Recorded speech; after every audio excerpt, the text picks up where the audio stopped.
Imagine yourself traveling. You're in a new city. You're happy and excited. Every street holds unknown treasures. It's a delight to encounter all the little cafes, art galleries, and shops. The sky is blue, the sun is warm, and it's a wonderful day to be alive. As you move along one particular sidewalk, you become aware that the wall beside you is about to open up into yet another new space. What will this one be, you wonder? Another something fun or something more mundane? You reach the entrance and realize that it's nothing you expected. It's a shop, all right, but its contents are not what most people are used to seeing every day. It sells funeral supplies, coffins, caskets, crosses, and more. The sight of a large brown casket just a few feet from you catches you off guard. You feel uncomfortable, confronted with this stark reminder of death on such a wonderful day to be alive. From the casket, your eyes rise to find an alabaster version of Our Lady of Guadalupe atop a large wooden cross. Her form is unmistakable and comforting as she inclines her head to pray in this solemn space, but she is devoid of her brilliant and familiar colors. It makes you think. For a time, when we lose a loved one, it's as if the color drains from our lives. Happiness and excitement fade as grief encircles us and the world grows pale and dim.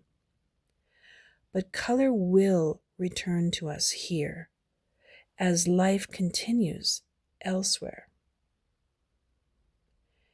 Everything on this earth is cyclical. Seeds into trees into seeds, days into nights into days, winters into springs, summers, autumns, and winters once again.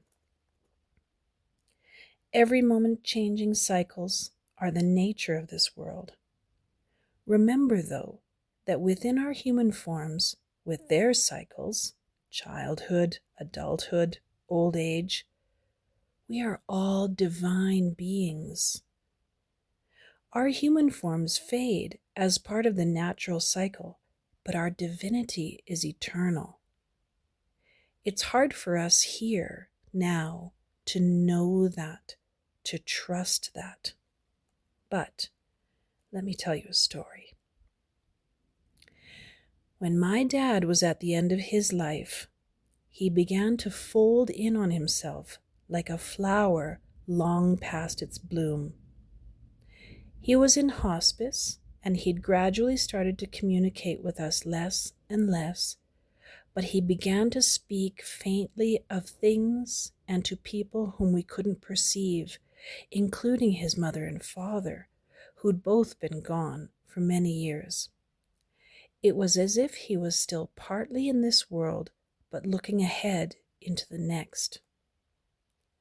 On what turned out to be the eve of his death, he wasn't communicating at all anymore, not even with the unseen beings.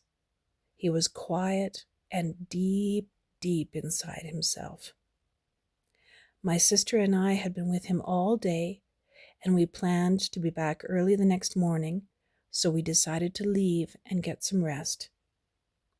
We weren't expecting a response. You can imagine our surprise when I said, "Good night, Dad. I'll see you tomorrow. I'll see you again." And he nodded. He nodded. Yes. He was already seeing past his suffering of the previous months, this period of sadness and darkness, the cycle of his human form losing its color and glow.